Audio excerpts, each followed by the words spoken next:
Tiada kompromi terhadap rasuah.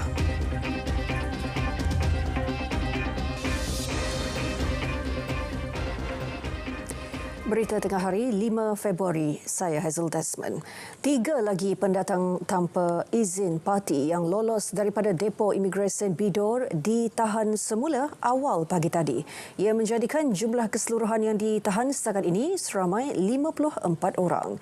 Ketua Polis Perak, Datuk Seri Muhammad Yusri Hassan Basri berkata, pasukan operasi telah berjaya menahan seorang lelaki etnik Rohingya di Velcro Jalan Kacu Tapah pada pukul 9.45 malam.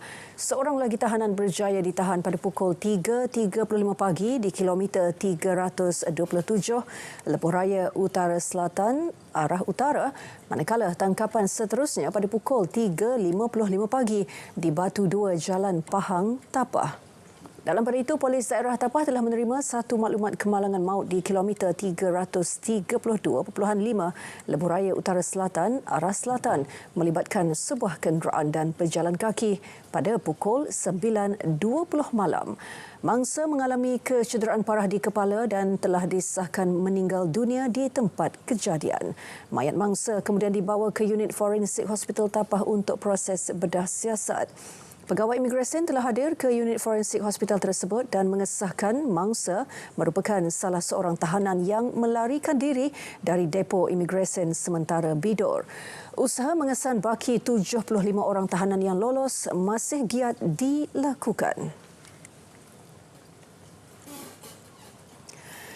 Tiada kompromi, Perdana Menteri Datuk Seri Anwar Ibrahim menegaskan itu pendirian kerajaan pimpinan beliau terhadap sebarang bentuk rasuah. Beliau menyatakan rasuah harus dibantras bermula daripada peringkat atasan tanpa mengira pangkat dan jawatan.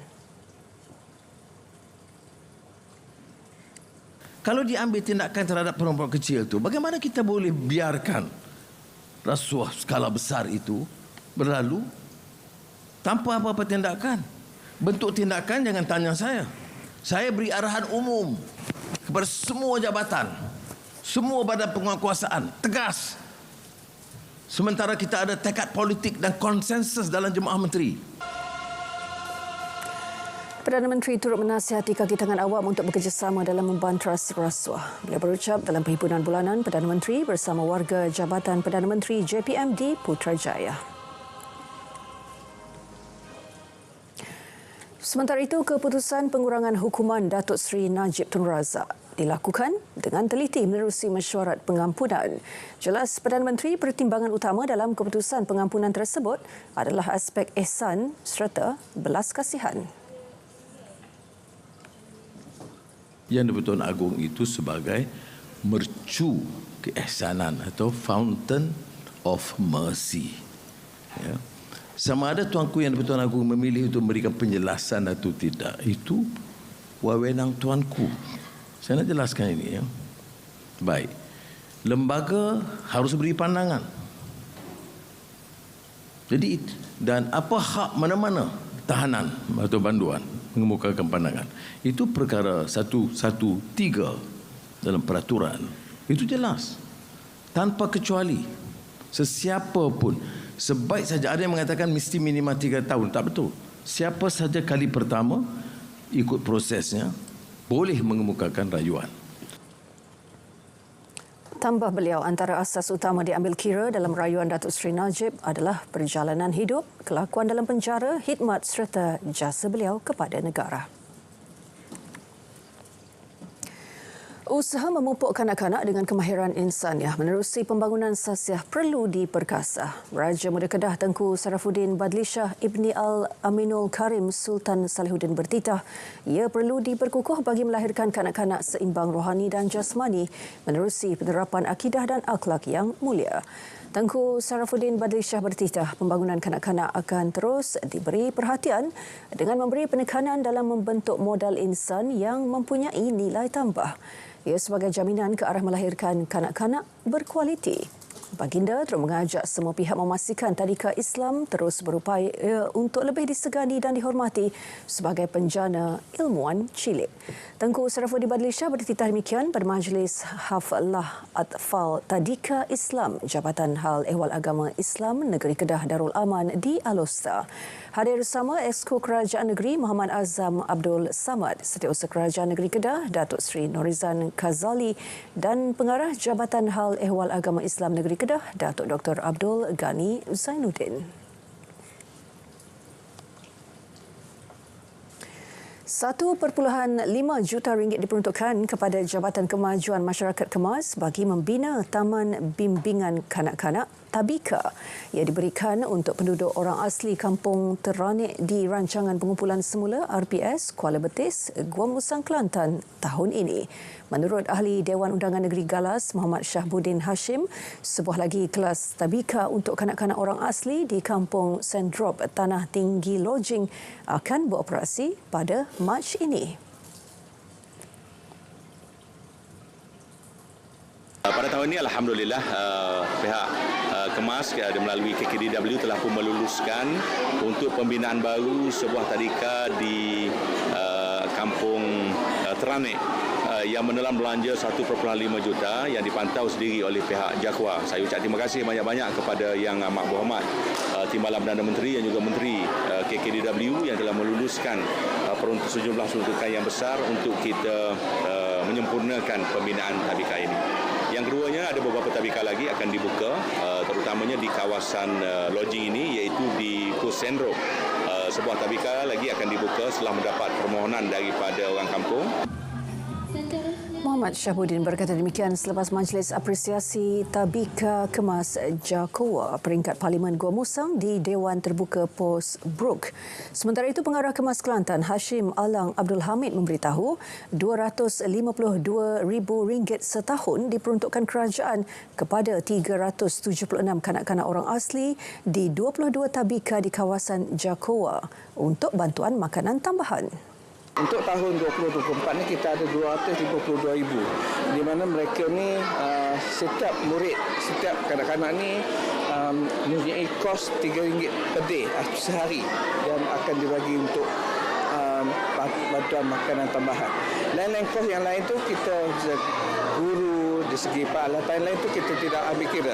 Ini yang hanya kita beritahu adalah untuk rutin tahunan yang diberi kepada masyarakat khas untuk bantuan makanan tambahan saja RM252,000 untuk kawasan ataupun untuk tabika-tabika di bawah Jabatan Kemajuan Orang Asli. Sekarang ni beberapa orang asli dah banyak dah yang sudah dah bawa anak pergi sekolah, dah pagi pun dah rajin dah bangun, yang jauh pun boleh keluar lah kira. Macam itulah. Dulu ada yang tak boleh hantar anak ke sekolah, mungkin ada banyak kekangan jalan macam tu, yang tak boleh bangun pagi, macam tak apa kebiasaan tu tak ada. Sekarang ni dah ramai, dah moden, dah boleh tengok dah yang lain ke depan, lepas tu dah ikutlah macam tu. Terima kasih kepada pihak Kemas dan JAKWA yang telah membina tabika baru. Seorang anggota polis cedera parah dirempuh sebuah kereta dalam kejadian langgar lari ketika pegawai tersebut sedang menjalankan tugas rondaan di Jalan Tanjung Rambutan, Cemoh malam tadi.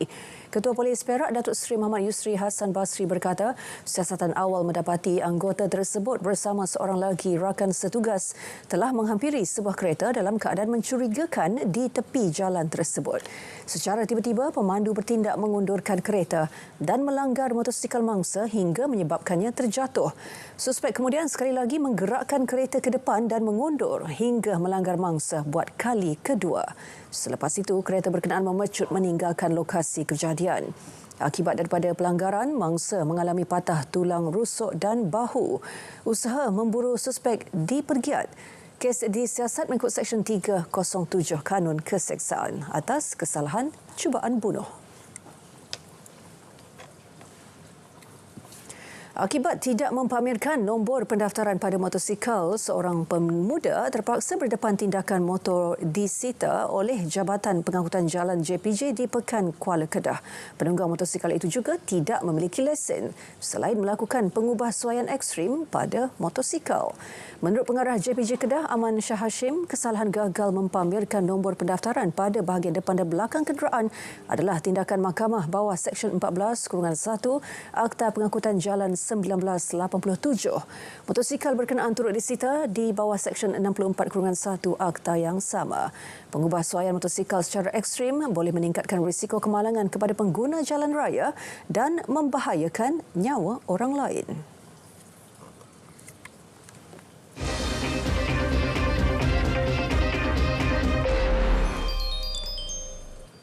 Bursa Malaysia dibuka tinggi sedikit pagi tadi dipacu sokongan belian yang berterusan. Indeks FPM-KLCI susut 2.47 mata kepada 1,514.11 mata setakat pukul 12.35 tengah hari. Mendahului kaunter saham paling aktif, Fintech kekal tidak berubah pada setengah sen. MRCB turun kepada 1.5 sen kepada 60 sen. Manakala Renewco susut setengah sen kepada 9.5 sen. Beralih ke kaunter saham paling untung, FNN melonjak 58 sen kepada RM28.80. Manakala Nestle meningkat 40 sen kepada RM120 dan MPI naik 28 sen kepada RM26.84. Dan ringgit rendah berbanding dolar Amerika Syarikat pada sesi urus niaga awal, dan ini berikutan kekurangan minat belian apabila unit negara maju itu meneruskan pengukuhannya. Pada 12 tengah hari, ringgit diniagakan pada 4.75 berbanding dolar Amerika. Berbanding dolar Singapura, ringgit disebut pada 3.53 dan berada pada 3.20 berbanding yen. Ringgit diniagakan pada 5.99 berbanding pound sterling dan disebut pada 5.12 berbanding euro. Dan berbanding BAF, ringgit didagangkan pada 13.32. Waspada terhadap skim-skim pelaburan palsu dan jangan mudah terpedaya. Pengetahuan dan makluman berterusan adalah benteng penting dalam menangani jenayah penipuan pelaburan. Sentiasa meningkatkan kesedaran dan pengetahuan kita tentang ancaman penjenayah skam ni. Pihak AC ada mengeluarkan senarai-senarai syarikat-syarikat pelaburan yang telah dilesenkan dan telah diiktiraf. Di samping itu, mereka juga ada mengeluarkan dia panggil scam meter. Scam meter ni adalah satu usaha inisiatif bagaimana kita nak mengenal pasti bahawa pelaburan-pelaburan yang telah ditawarkan kepada kita itu terlibat ataupun boleh berada dalam kategori scam atau tak.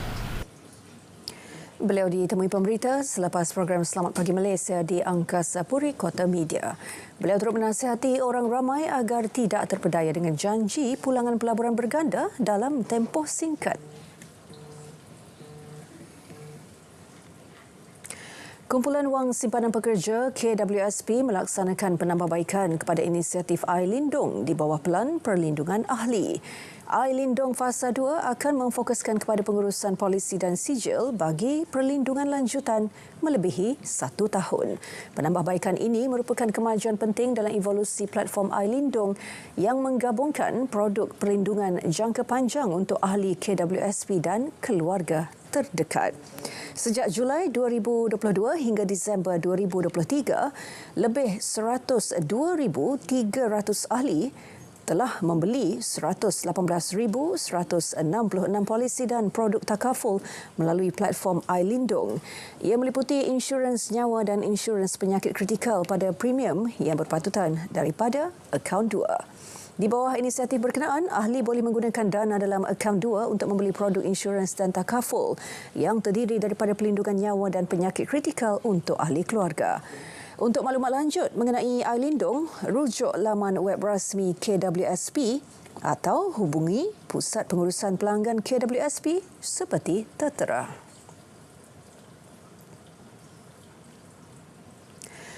Manfaat perlindungan perkeso, terutamanya bagi pekerja sambilan dalam sektor media dan industri kreatif perlu diperluas.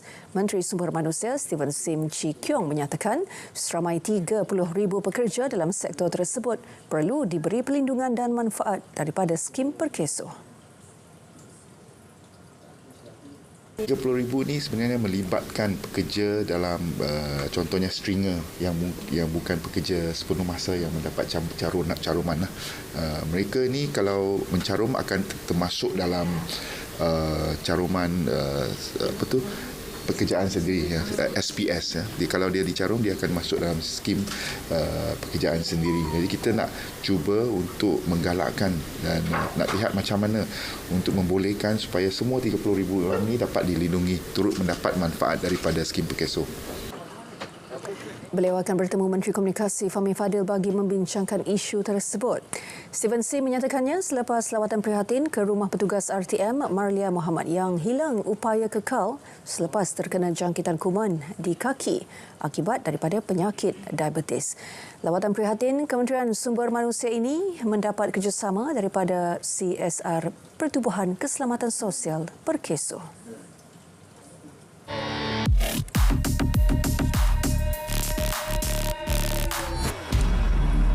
Tular di TikTok, kononnya penduduk kampung di Selangor ditindas dengan penghapusan pengecualian cukai pintu. Dakwah hantaran itu ia dilaksana sebagai hukuman kepada mereka kerana menyokong pembangkang. Semakan pasukan Biar Betul mendapati tuduhan terbabit adalah fitnah. Menurut Exco Kerajaan Tempatan dan Pelancongan Selangor, Dato' Eng Sui Lim, realitinya tidak seperti didakwa. Tegas beliau, penghapusan pengecualian cukai pintu kepada penduduk kampung bukan suatu bentuk hukuman. Sebaliknya, ia kaedah baru bagi memastikan hanya yang layak menerima bantuan. Pelaksanaannya turut membabitkan semua kawasan kampung termasuk Kampung Baru Cina. Tahun 2024, semua kampung baru, kampung tersusun, bagan kampung-kampung Cina ini dan juga kampung Melayu ni akan dikenakan pengecualian cukai pintu secara bersasar. Maknanya kita akan bagi mereka yang memerlukan, bagi kecuali. Terus kita bagi kecuali. Henti sebar fitnah, jangan mainkan isu perkauman. Penyebaran perkara sedemikian adalah jenayah. Terima bahan fitnah atau disyaki tidak betul, segera lapor ke MCMC. Biar betul, tak pasti, jangan kongsi.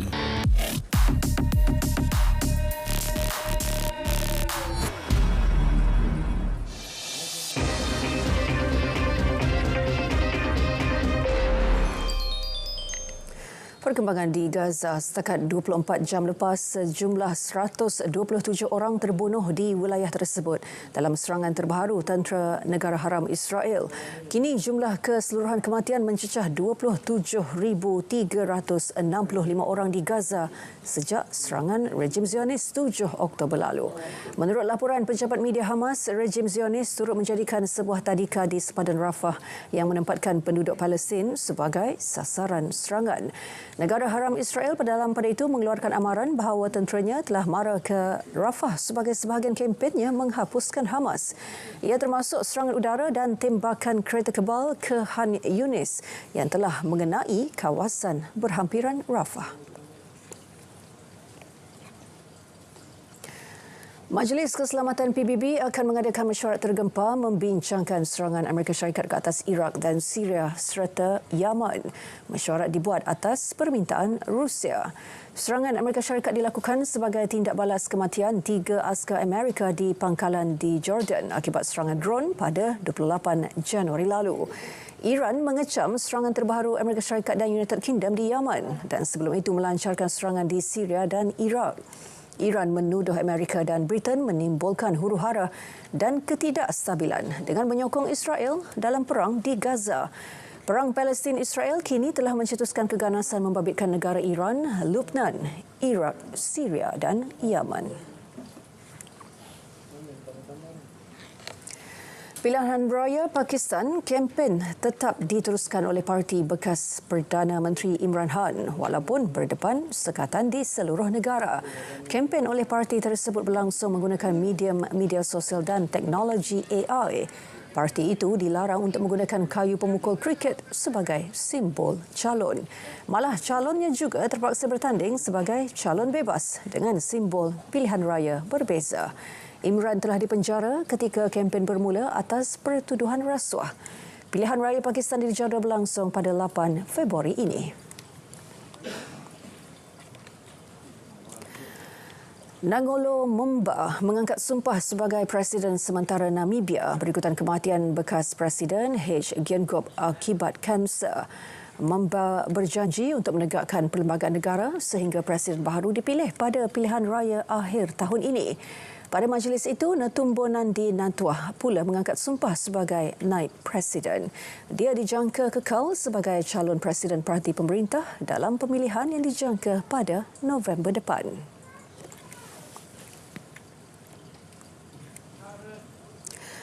Kebakaran hutan di Chile kini semakin membimbangkan. Ketika ini, angka kematian akibat kebakaran tersebut meningkat kepada sekurang-kurangnya 112 orang. Menurut Presiden Chile, Gabriel Boric, jumlah kematian dijangka meningkat. Beliau turut mengarahkan agar usaha mencari dan menyelamat terus dilaksanakan. Media tempatan melaporkan pihak berkuasa sedang bertungkus lumus memadamkan kebakaran, terutama di kawasan pelancongan di pantai Valparaiso. Pada masa sama, Boric juga mengisytiharkan darurat selepas hampir 24,000 hektar kawasan, terutama di wilayah tengah negara itu, terbakar. Penduduk di kawasan terjejas telah diarahkan untuk mengosongkan rumah masing-masing.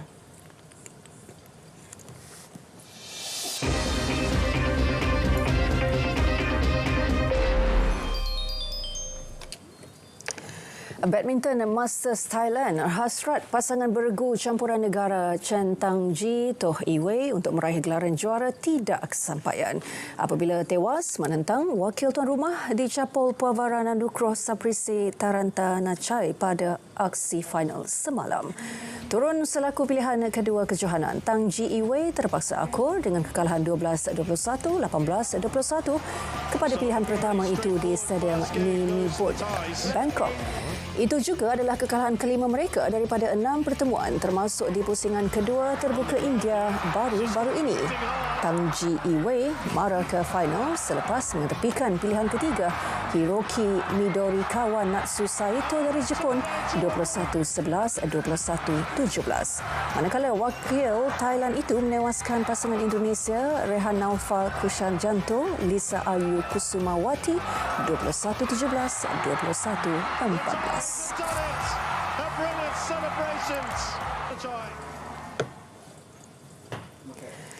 Pemenang 2 pingat Sukan Olimpik Datuk Pandalila Rinong terlepas peluang untuk layak ke acara 10 meter platform Sukan Olimpik Paris 2024.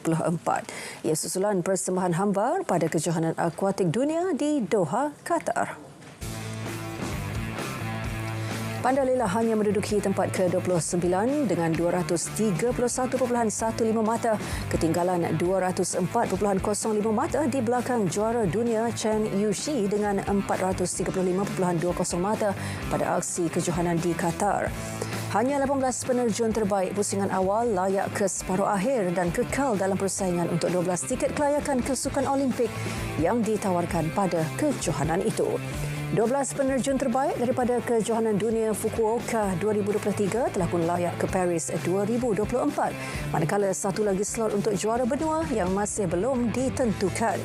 Seorang lagi wakil negara, Nur Elisha Rania Muhammad Abrar Raj, turut terlepas kelayakan Paris selepas menduduki tempat ke-44 daripada 46 peserta dengan hanya mengumpul 167.55 mata. Walaupun terlepas kelayakan dalam acara individu, Datuk Pandalila masih berlayak berpeluang menerusi acara 10 meter platform seirama wanita apabila berpasangan dengan Nur Dabita Sabri pada Selasa.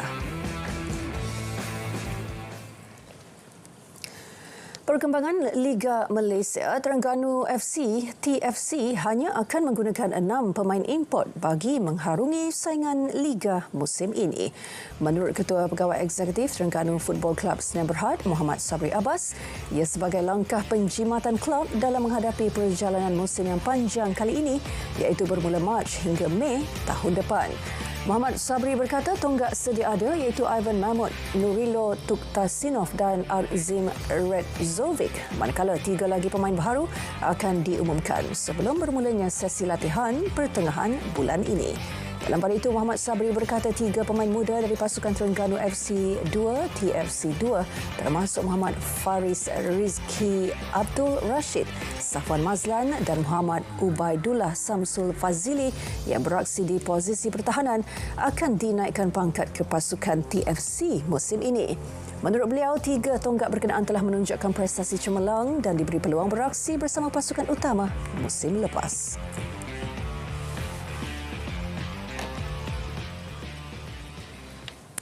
Beralih ke saingan Liga Perdana Inggeris, aksi Manchester United, Chelsea dan Arsenal antara tumpuan utama. Berikut keputusan penuh perlawanan setakat awal pagi tadi.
Merentasi pantai timur laut Semenanjung Arab yang membakar semangat perjuangan dalam memburu tahta berprestij di Asia. Detik-detik yang dinantikan kini diraikan. 24 pasukan, 6 kumpulan,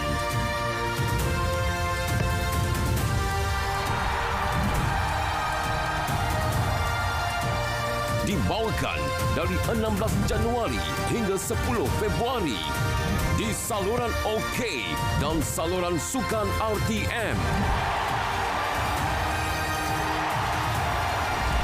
Piala Asia Qatar 2023. Heya Asia bersama RTM, official media partner. Berita tengah hari berakhir di sini. Dari sungai ke segara, Palestin pasti merdeka. Malaysia Madani tekad perpaduan penuhi harapan.